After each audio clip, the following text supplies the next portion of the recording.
ચાલો આપણે અભ્યાસની શરૂઆત કરી. તો દાખલા મુજબ આપણને પંચના વીણા કંપની એક ચાલુ ધંધો ખરીદી લેવા માંગે છે, આપવામાં આવે છે.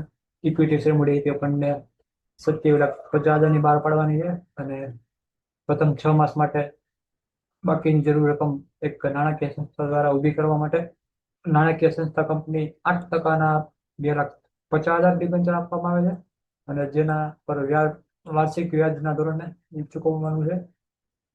એટલે કાલની જેવો એ દાખલો છે, જેમાં કાલે તું 55 લાખ અને એમાં 5 લાખના ડિબેન્ચર આપવાના હતા.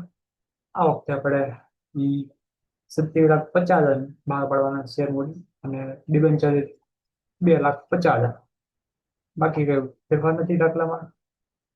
હવાલા પછી સેમ જ છે આપણે, સાતવાલા આમાં બી સાતવાલા.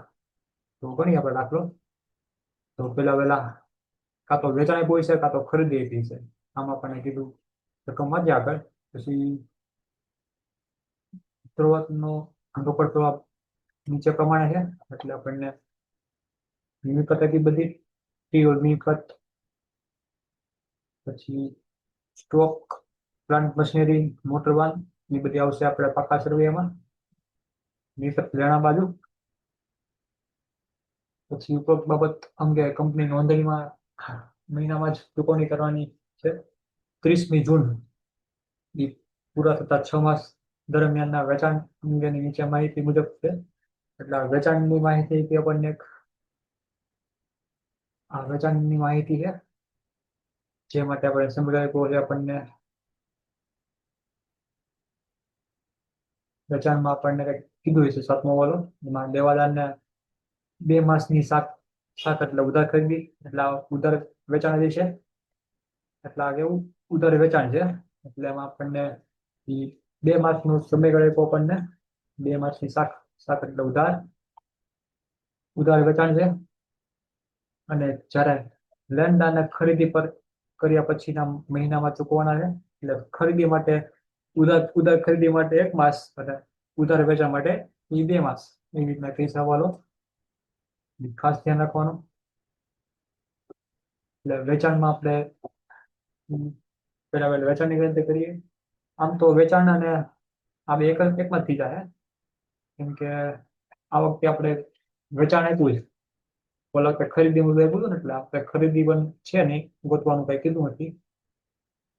એટલે આપણે ખરીદી નહીં ગોતીએ, કેમ કે ઉધાર વેચાણ એ જ આપણા માટે ઉધાર ખરીદી.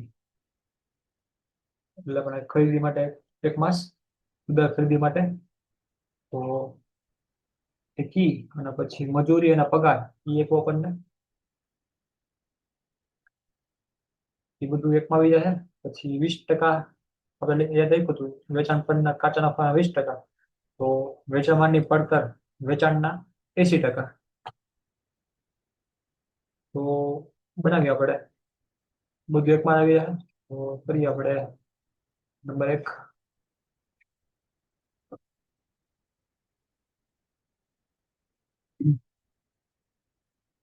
વેચાણ ડેશ કરીને મજૂરી અને પગાર,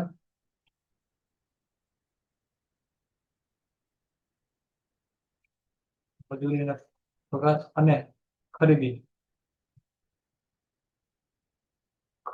ગણતરી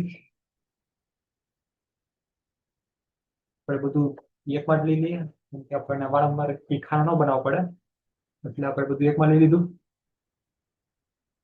અન્યથા તમે પણ અલગ અલગ રીતે પણ કરી શકો, એમાં ના નહીં. માસ, ઉધાર વેચાણ, જે માટેનો સમયગાળો કોણને 7મા વાલામાં. ઉધાર વેચાણ જેના કેટલાક 2 માસ આપણે કીધું 7મો વાલો, એ બધાને 2 માસની શાક એટલે ઉધાર આપવામાં આવે છે. એટલે આપણને ઉધાર વેચાણ માટે 2 માસ. પછી આગળ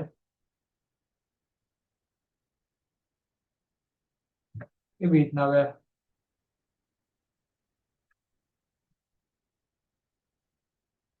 પછી વેચેલ માલની પડતર,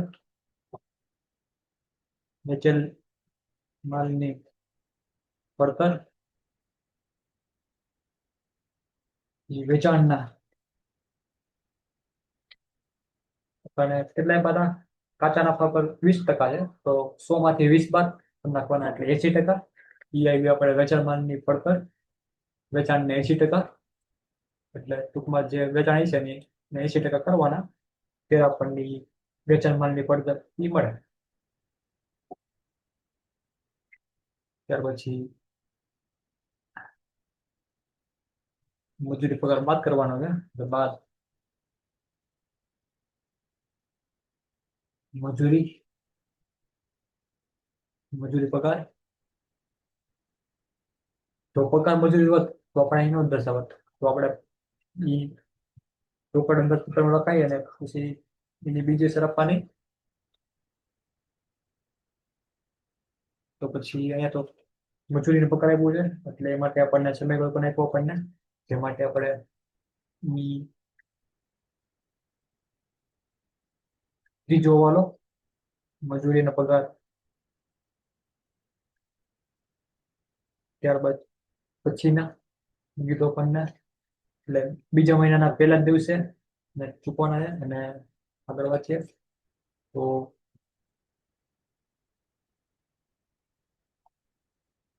બીજા મહિનાના પહેલા જ દિવસે ચૂકવાની મજૂરી અને પગાર 40,000 પ્રથમ 3 માસ માટે, અને ત્યાર પછીના મહિના એટલે આપણને 1 માસનો સમયગાળો આપ્યો આપણને મજૂરી પગાર માટે. તો મજૂરી પગાર 1 માસ.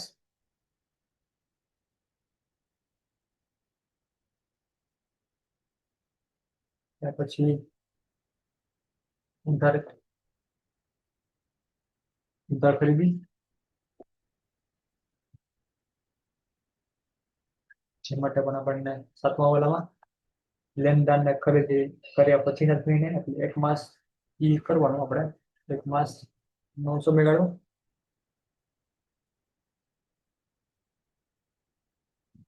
આવી રીતે ખાના બનાવવાના, તે માટે આપણે જાન્યુઆરી, ફેબ્રુઆરી, માર્ચ, એપ્રિલ, મે અને જૂન ને કુલનું ખાનું પણ બનાવવાનું.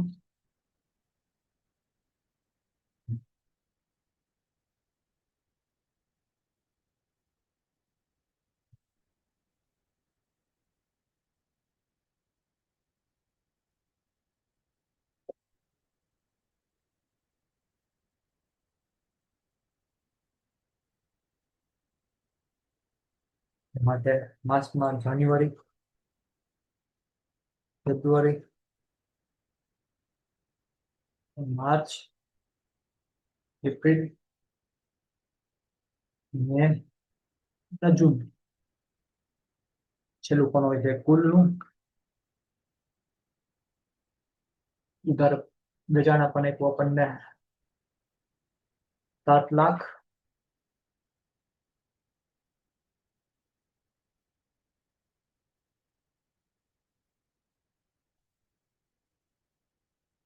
બધા 7 લાખ. પછી આપણને ફેબ્રુઆરીમાં આપણને કુલ 7,50,000. પછી માર્ચમાં 9,25,000.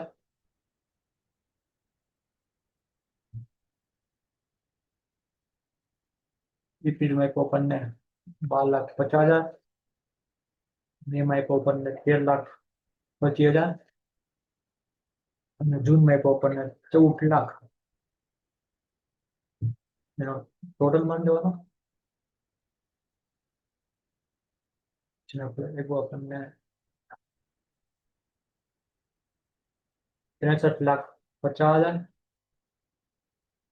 એવી રીતના હવે વેચાણ માનની પડતર વેચાણ ના કરવાના.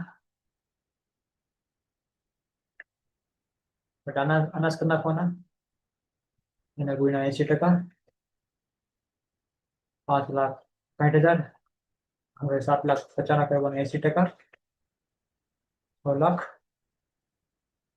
9,50,000 ના 80%, 7,40,000.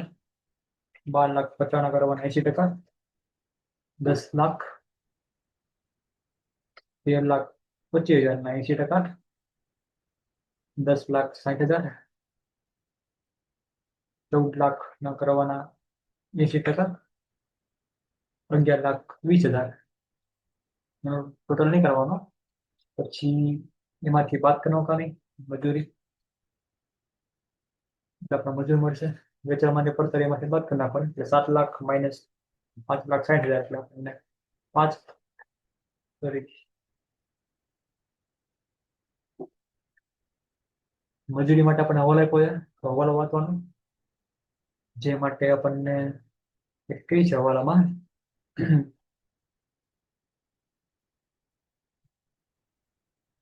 તો ત્રીજો હવાલો, જેમાં બીજા મહિનાના પહેલા જ દિવસે ચૂકવણી મજૂરી અને પગાર 40,000 પ્રથમ 3 માસ માટે, અને 45,000 ત્યાર પછી, એટલે પ્રથમ 3 માસ માટે આપણે 40,000 રાખવાના છે હવાલામાં કીધું, એટલે 40,000, 40,000. ત્યાર પછીના મહિને 47,500, 47,500 અને 47,500, ટોટલ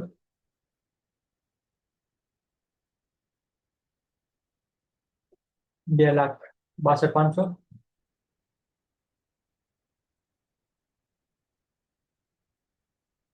ઉધાર ખરીદી, તો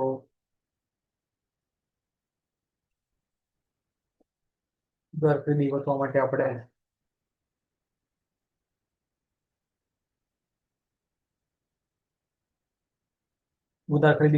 આપણે આ બે રકમ પ્લસ કરી નાખવાની.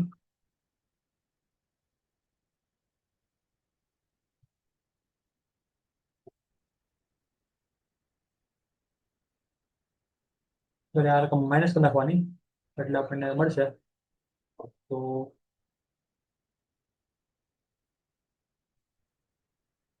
પહેલા વહેલા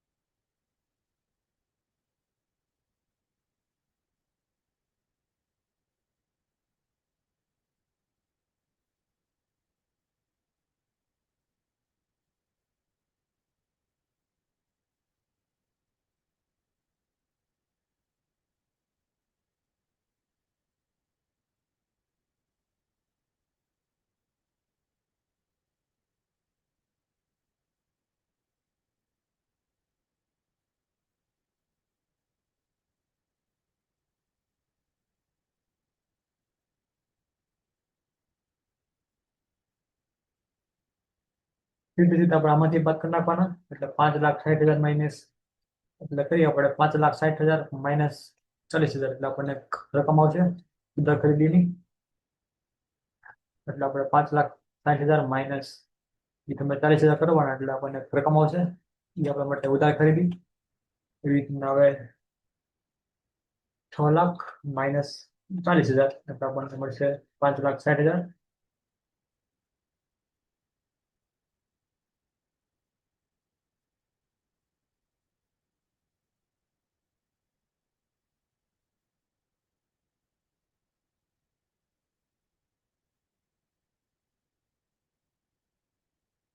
એવી રીતના 7 લાખ માઇનસ 40,000, એટલે આપણે 7 lakh. 10 lakh minus 47,500, 9,52,500. 10,60,000 minus 47,500, 10,12,500. 11,20 minus 47,500, 10,72,500. એમનું ટોટલ કરી નાખવાનું.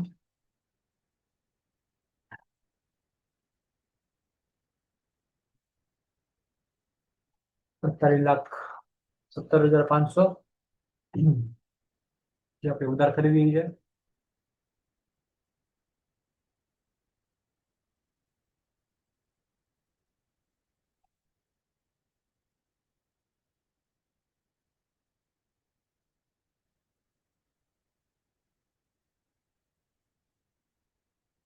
તો હવે આપણે બોક્સ બનાવવાના છે,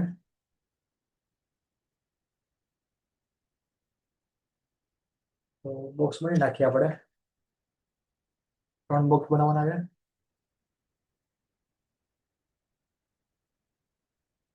એટલે છેલ્લેથી બે માસ મૂકીને જૂને પૂરું થાય છે. જૂનથી ખેંચી લેવાનું. અને બાજુ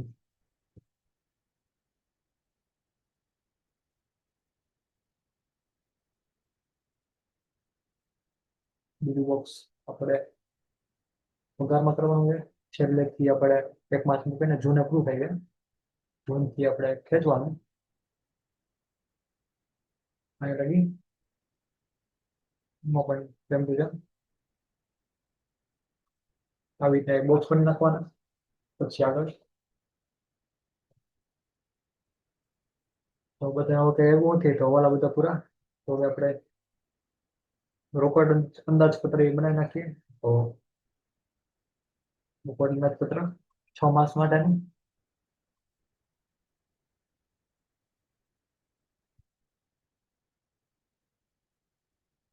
પેલા વેલા શ્રી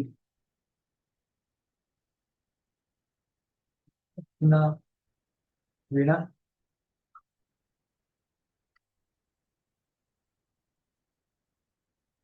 લિમિટેડ નું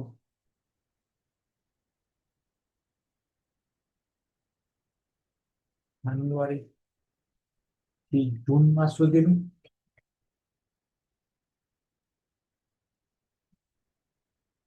જૂન સુધી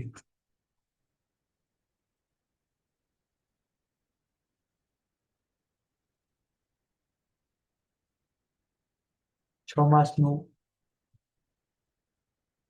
રોકડ અંદાજપત્રક.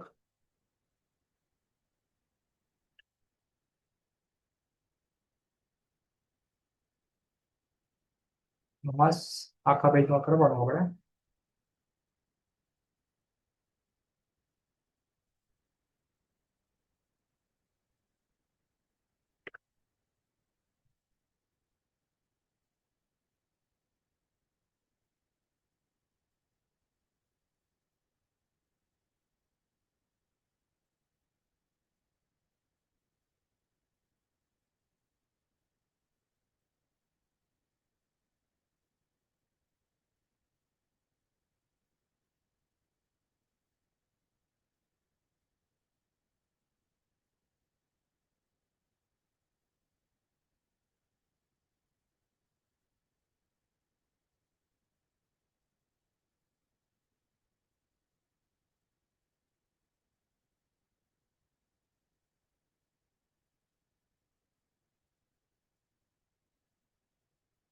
ત્રણ, સાત, આ પાંચ, નકા 6 માસનું એ તૈયાર કરવાનું આપણે.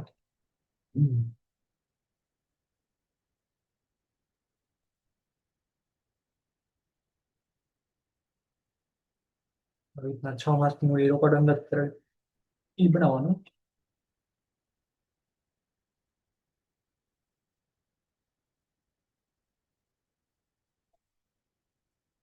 પેલા પેલા વિગત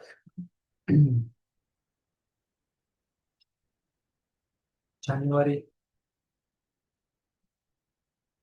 ફેબ્રુઆરી, માર્ચ, એપ્રિલ, મે અને જૂન. પેલા પેલા શરૂઆતની રોકડ સિલેક્ટ કરવાની. શરૂઆતની રોકડ સિલક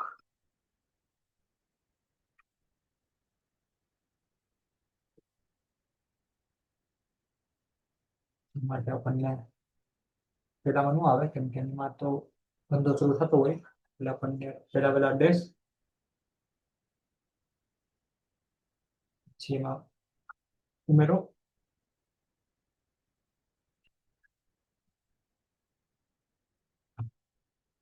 ઉમેરો રોકડા આવકો અંદાજિત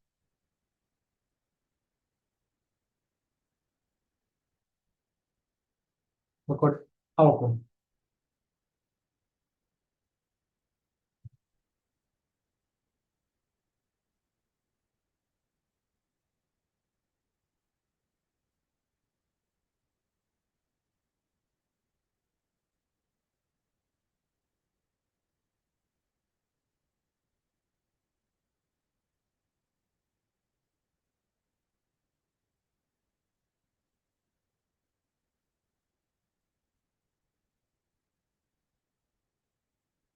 તો રોકડ આવક તરીકે આપણે પેલા પેલા ઇક્વિટી શેર મૂડી આપી હતી આપણને 27,50,000. ડિબેન્ચર એક હતા આપણને. તો આપણે ભેગા ભેગા આપણે અંદાજિત પેપર ખાતું અને નફાનું ખાતું અને પાકું શરૂ એ પણ લઈ લઈએ, કેમ કે એની પણ જરૂર પડશે આપણને. તો કરી નાખીએ આપણે કાલની જેમ અંદાજિત પેપર ખાતું, અંદાજિત નફાનું ખાતું અને પાકું શરૂ કાલની જેમ જ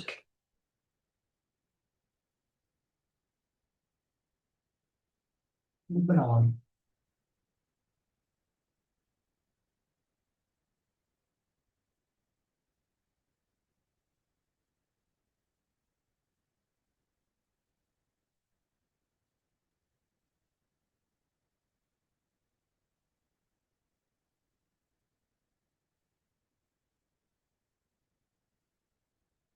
તો પેલા પેલા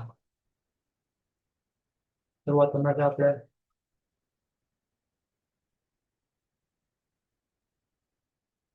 શરૂઆતની રોકડ સિલક પહેલા ધંધો શરૂ થતો હોય એટલે જાન્યુઆરીમાં ડેટ આવે, પછી અહીં રોકડ સિલક જે મળશે આપણને. પછી ઉમેરો રોકડ આવકો, જે માટે આપણને ઇક્વિટી શેર મૂડી આપી આપણને 27,50,000. તો ઇક્વિટી શેર મૂડી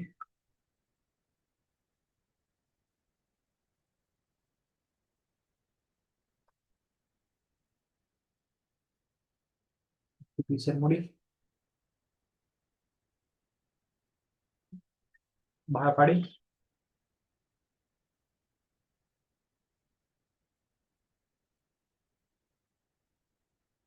રકમ જાન્યુઆરીમાં 23,50,000.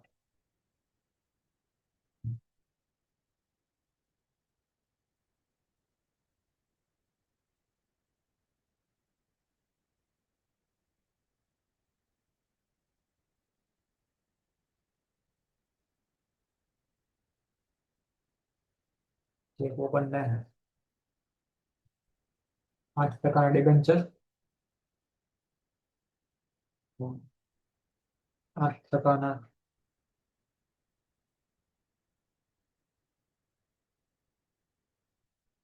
ડિબેન્ચર બહાર પાડ્યા.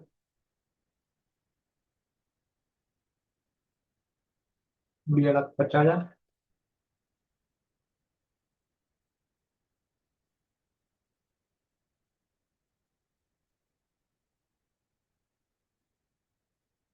પછી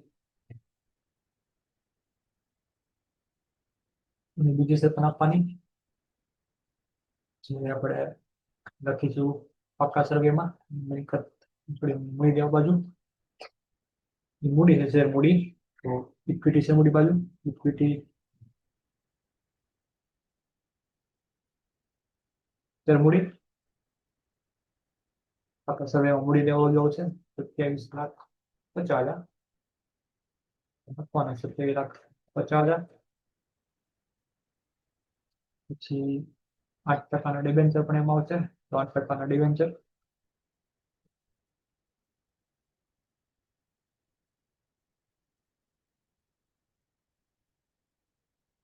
2,50,000.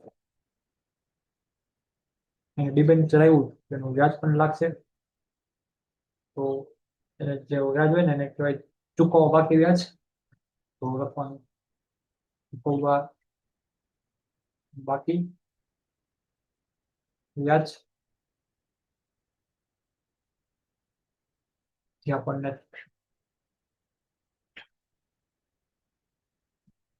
ગણી આપે. તો એવી રીતે ગણાશે 6 માસ માટેનું. તો 2,50,000 એને ગુણ્યા 8%, એને ગુણ્યા 6/12, એટલે પણ 10,000 જે વ્યાજ આવે છે. તો 6 માસનું વ્યાજ હતું, તો એ લખવાનું 6 માસ.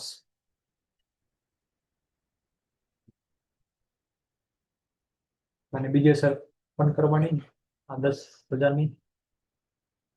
10,000ની બીજી અસર થાય આપણે વ્યાજની આવક, એટલે ડિબેન્ચરનું વ્યાજ 6 માસનું એ અંદાજિત નફા ખાતામાં ઉધાર બાજુ લખવાનું. ને લખશું આપણે ડિબેન્ચરનું વ્યાજ,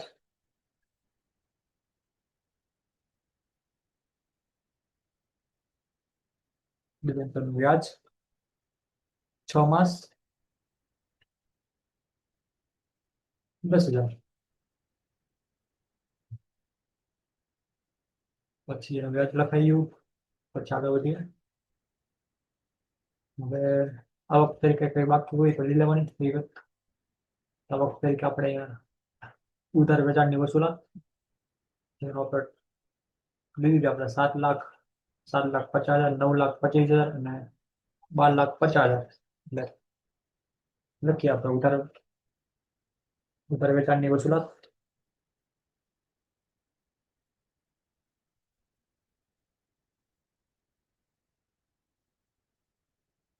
પ્રથમ 2 માસમાં ડેશ છે એટલે આપણે આ 2 માસ મૂકી દેવાના અહીંથી. આ મૂકી દેવાનું, આ માસ મૂકી દેવાનું. પછી આપણે રકમ લખવાની. તો 7,00,000, પછી 7,50,000, પછી રકમ બંને 9,25,000, પછી રકમ બંને 12,50,000. બે રકમ જે નથી આવી, આ બે રકમ એ બે લખવાની ક્યાં આપણે લખશું એટલે આ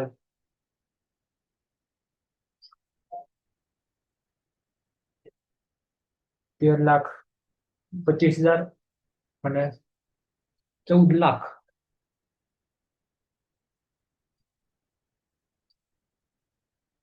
બે રકમ લખશું આપણે 13,25,000 અને કેટલા છે 14,00,000.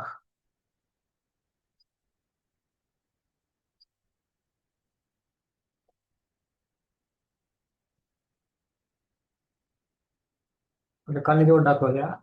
અને કુલ એવું આપણે આ વેચાણ જેવો નહીં, કુલ વેચાણ જે આપણને કુલ વેચાણ આપણને કુલ વેચાણ છે 63,50,000. તો કુલ વેચાણ હોય એ હંમેશા આપણે વેપાર ખાતામાં જાય તો અહીંયા લખવાનું વેપાર ખાતાની જમા બાજુ ઉપર લખી નાખીએ વેચાણ.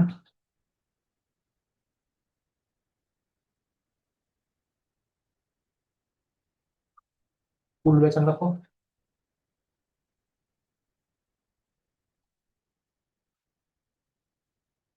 તો આપણને 63,50,000.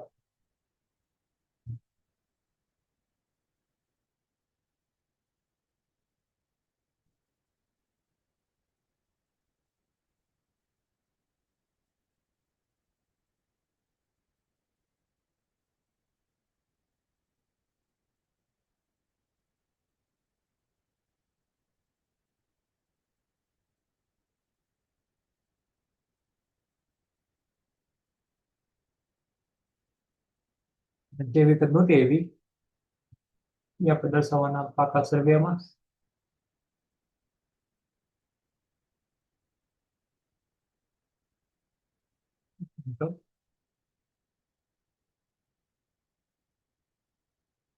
વસૂલાતની રકમ મિલકત લેણા બાજુ દેવાદાર તરીકે લખવાનું હોય. જે આપણે દેવા હોય એટલે આપણે મિલકત લેણા બાજુ રકમ એની જે છે 14,00,000 અને 13,25,000. તો ત્યાં લખવાના આપણે મિલકત લેણા બાજુ દેવાદાર કૌંસમાં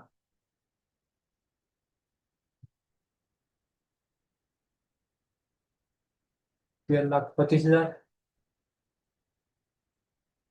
13,25,000 વત્તા 14,00,000.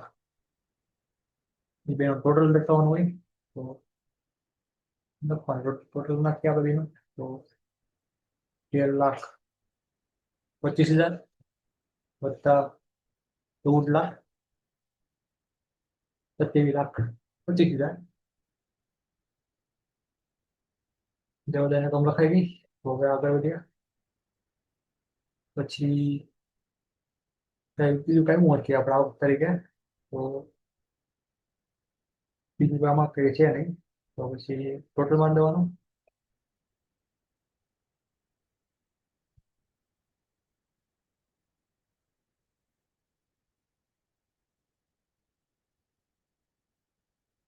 તેની અંદર ટોટલ મારી તો એને કહેવાનું કુલ અંદાજિત આવકો, કુલ અંદાજિત રોકડ આવકો,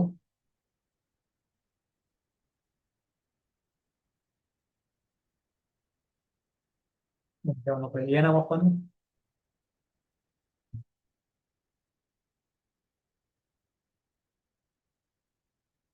માટે આપણે એને બે રકમ લીધી તો ટોટલ 30,00,000. એમાંથી બાદ રોકડ જાવકો,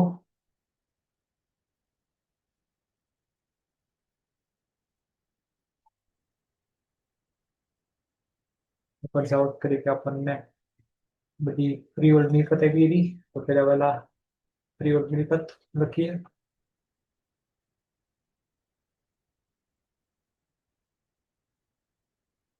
ફ્રીહોલ્ડ મિલકત ની ખરીદી અમારે કમાઈ આપણને 12,50,000. સ્ટોક,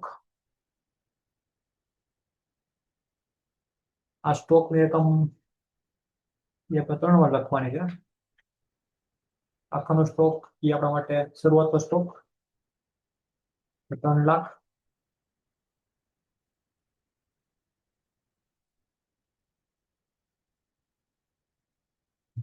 એની બીજી અસર પણ આપવાની છે.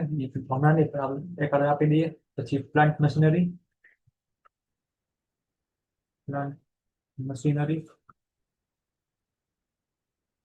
રકમ આવી આપણને 5,00,000. પછી એવું આપણને મોટર વાહન 2,50,000. એની બીજી અસર આપવાની તો મિલકત લેણા બાજુ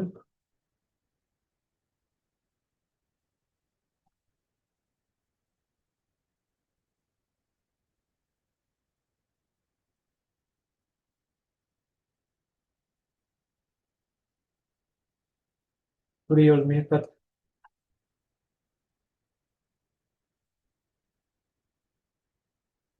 આપણને 12,50,000. પછી સ્ટોક હતા 3,00,000. પછી હતું આપણને પ્લાન્ટ મશીનરી 5,00,000, મોટર વાહન 2,50,000. હવે સ્ટોક જે છે એની આપણે હજી બે અસર આવશે આની સ્ટોકની. સ્ટોક એ આપણા માટે શરૂઆતનો સ્ટોક થાય તો વેપાર ખાતામાં ઉધાર બાજુ શરૂઆતનો સ્ટોક જેમાં આપણને 3,00,000. બીજા આપણા માટે આખાનો સ્ટોક ગણાય. કોઈના વેચાણની નીચે લખવાનો આખો સ્ટોક. શરૂઆતનો સ્ટોક એ એમને આખો સ્ટોક હોય તો 3,00,000. એટલે આમ ગણીએ તો આપણને સ્ટોક 4 વાર થાય.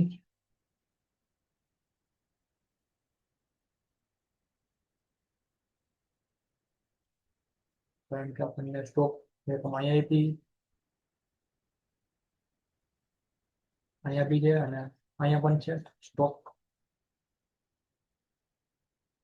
આમ ગણીએ તો 4 વાર સ્ટોક આવી જાય છે.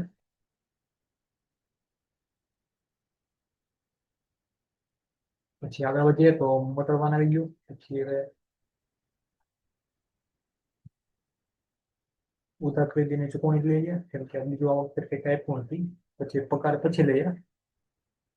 આમ તો પેલા પગાર લઈ લે, તો નંબર મોટા પછી મજૂરી, મજૂરી અને પગાર.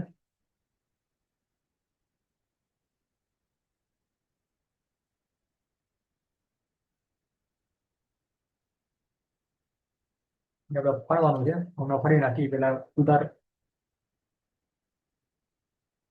ખરીદીની ઉધાર ખરીદીની ચૂકવણી.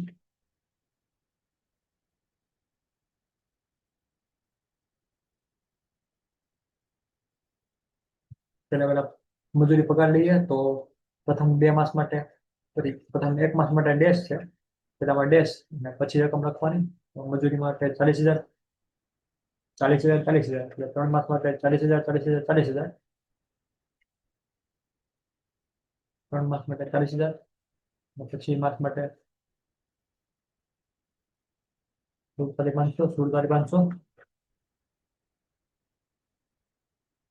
હજી એક 47,500 વધે છે, જે આપણે લખવાના. આ લાલ બોક્સ પૂરી 47,500 જૂન માટેના. જૂન આવી ગયા પણ 1 માસ વીતું તો આપણે, એટલે એના ઘટે ને, તો એ લખવાના આપણે પાકા સમયમાં. ત્યાં લખવા પડે ચૂકવો બાકી મજૂરી, ચૂકવો બાકી મજૂરી.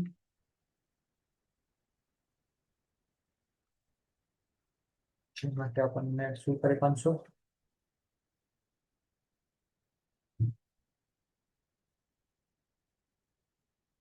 પછી ઉધાર ખરીદીની ચૂકવણી, એમાં પણ 1 માસ મૂકી દેવાનું. અને પછી લખવાના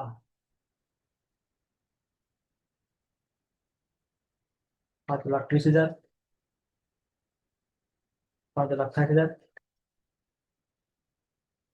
7 લાખ, 9,52,500, 10,12,500.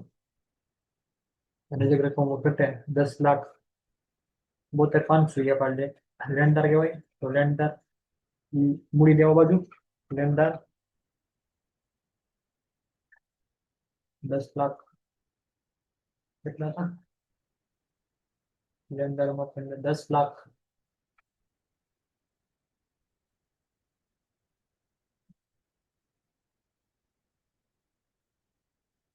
10,72,500, મતલબ માટે લેણદાર કહેવાય. 10,72,500 થઈ ગયું. પછી અગર ઓલા વાંચીએ તો તમારી પોતાનો પહેલો ઓલો પ્રાથમિક ખર્ચ એ 50,000, 25,000 છે. તો કે માસ ને આપણને ફેબ્રુઆરીમાં, તો ડાયરેક્ટ ફેબ્રુઆરીમાં લખવાના 25,000 ને કહેવાનું પ્રાથમિક ખર્ચ ચૂકવણી ચૂકવ્યા ચૂકવણી.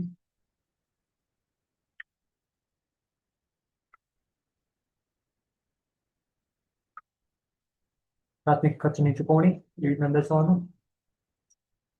પેલા માસમાં જ છે, પછી બધામાં ડેશ, આમાં પણ ડેશ, આમાં પણ ડેશ, બાકી બધામાં ડેશ. પછી પ્રાથમિક ખર્ચની બીજી સરફવાની ખર્ચા, પ્રાથમિક ખર્ચ છે, તો પ્રાથમિક ખર્ચ એ આપણા માટે મિલકત લેણા બાજુ આવશે. જે વખતે પણ આપણે પ્રાથમિક ખર્ચને અહીંયા દર્શાવ્યા હતા મિલકત લેણા બાજુ, તો સેમ ટુ સેમ જ આપણે દર્શાવવાના. પ્રાથમિક ખર્ચ, ખર્ચ 25,000.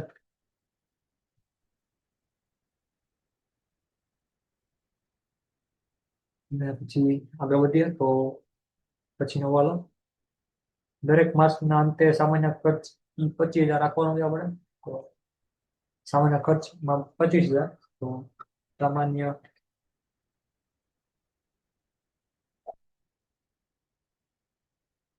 ખર્ચ બધા માટે 25,000 રાખવાનો છે.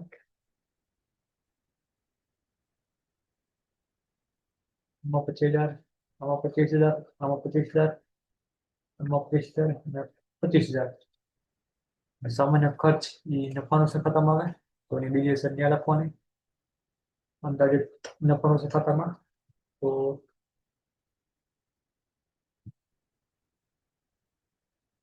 દર્શાવીએ આપણે કુલ સામાન્ય ખર્ચ ટોટલ નાખવાનું. તો આપણે 25,000 એના ગુણ્યા 6 કરો એટલે આપણને ટોટલ મળી આવે ને 1,50,000. પછી આપણે ધાવક તરીકે કંઈક બીજું કમાવી હોય તો લખવાનું. પછી બધું આવી ગયું આપણે. અહીંયા આપણને સ્ટોકનો દર એક સરખું કીધું આપણે એટલે અહીંયા આખા સ્ટોક અહીંયા લખ્યું આપણે, કેમ કે સ્ટોકનો દરની જળવાઈ રહી. અને પછી હવે ટોટલ મારી દઈએ. તો એને કહેવાનું આપણે કુલ અંદાજિત રોકડ જાવકો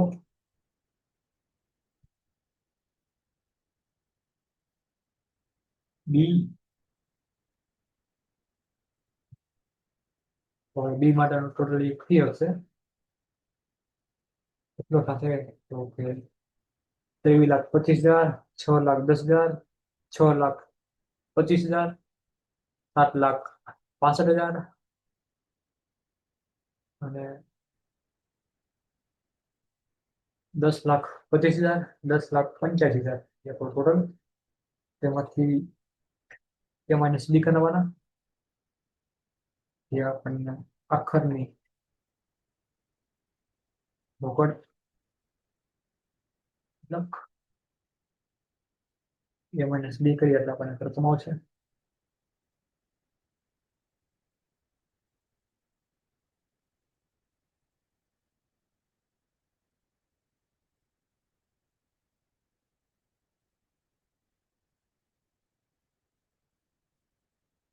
કરીએ આપણે એ માઇનસ બી. 30,00,000 માઇનસ 23,25,000 એટલે 6,75,000 એ આપણે શરૂઆતની એટલે ફેબ્રુઆરીની, જાન્યુઆરીની આખરની એ ફેબ્રુઆરીની શરૂઆતની. તો 6,75 જવા માટે ટોટલ. હવે એ માઇનસ બી કરીએ તો 65,000 એ આપવા માટે માર્ચની શરૂઆતની. હવે માર્ચનું કાર્ડ બંધ કરીએ તો આપણને એ મળશે. તો એ માઇનસ બી કરીએ હવે આપણે. તો રકમ મળશે 1,40,000. એપ્રિલનો ટોટલ 8,90,000. એ માઇનસ બી કરીએ તો આપણને 1,25,000. જૂનની શરૂઆતની 1,25,000 એનો ટોટલ માનીએ 10,50,000. તો 10,50,000માંથી જે બાદ કરીએ આપણે 25,000 જૂનની શરૂઆતની. જૂનનો ટોટલ મારીએ આપણે 12,75,000 અને એમાંથી માઇનસ બી કરીએ એટલે આપણને જે રકમ આવે છે 1,90,000. જૂન માસ માટેની આખરની સિલક 1,90 આવ્યા. તો 1,90 ની બીજી અસર આપવાની. જે લખવાનું આપણે મિલકત લેણા બાજુ જૂન માસની આખરની રોકડ સિલક ની રોકડ સિલક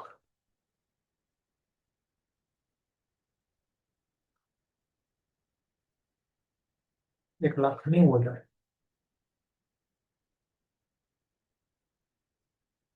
જે રકમ આવી ગઈ છે આપણે અને આપણે કુલ ખરીદી લખતા ભૂલી ગયા. આ કુલ ખરીદી આપણને એકી થી કંઈક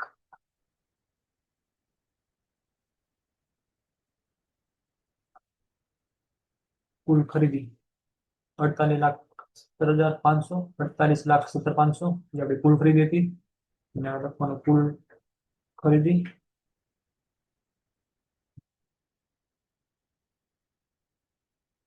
48,17,500. પછી મજૂરી પગાર પણ લખતા ભૂલી ગયા હતા. મજૂરી પગાર એ તો દર્શાવવાનું. તો આમાંથી મજૂરી પગાર આ બધા પગાર પ્લસ કરી નાખવાના. 40,000 40,000 પ્લસ 500 પ્લસ 16,500 એટલે આપણને 2,15,500. અને હજી બે રકમ બાકી ને આપણને ટોટલ આનો હતો મજૂરી પગાર ની કુલ રકમ લેવાની. એટલે કુલ લખો તો આપણે કેટલા હતા. તો અહીંયા આપણને કુલ મજૂરી પગાર હતા 2,62,500 એ લેવાના. તો કુલ મજૂરી પગારમાં લખવાના 62 2,62,500. હવે આપણે ટોટલ મારીએ, ખાતું બંધ કરી તો આપણને પેલા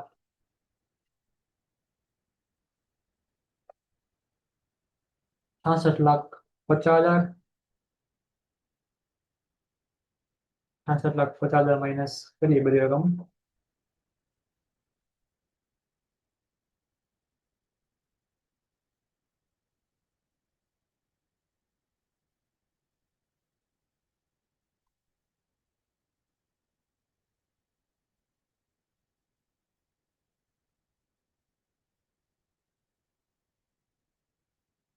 42,55,000.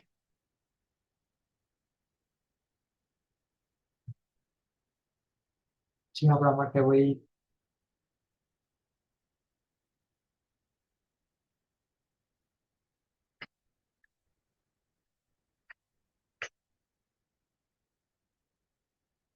કાચો નફો.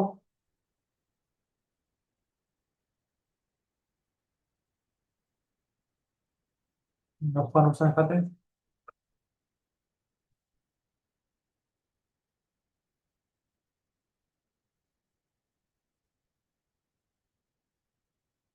નફા ખાતે જમા બાજુ કાચો નફો.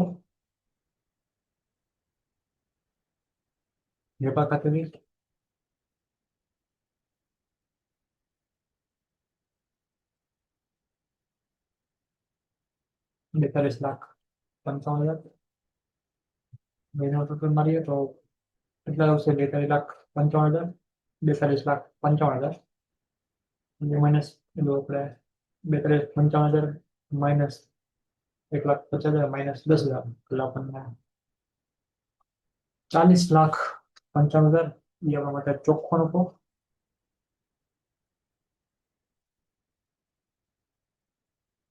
ચોખ્ખો નફો પાકા સેવિયામાં.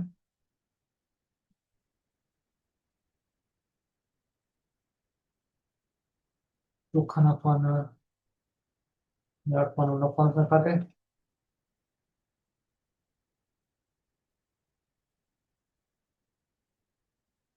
નફા નુકસાન ખાતે ચોખ્ખો નફો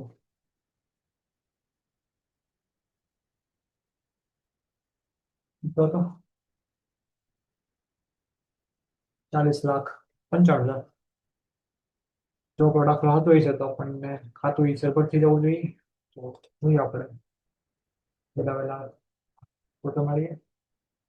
52,40,000.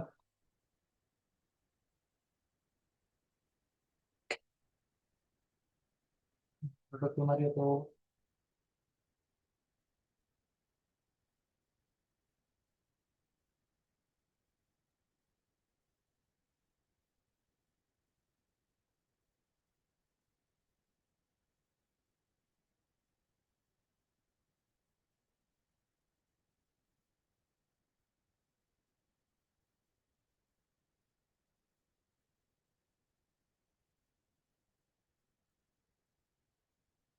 લેતી આપણે તો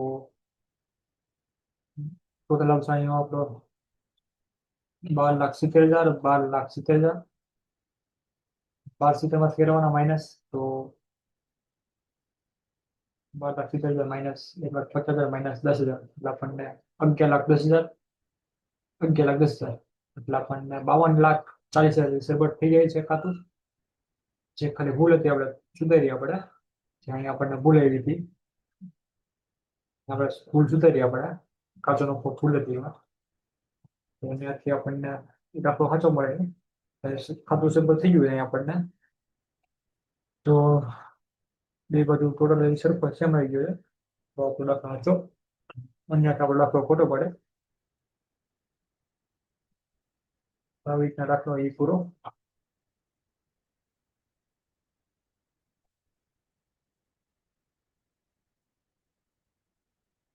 અહીંયા સુધી રાખ્યા છે.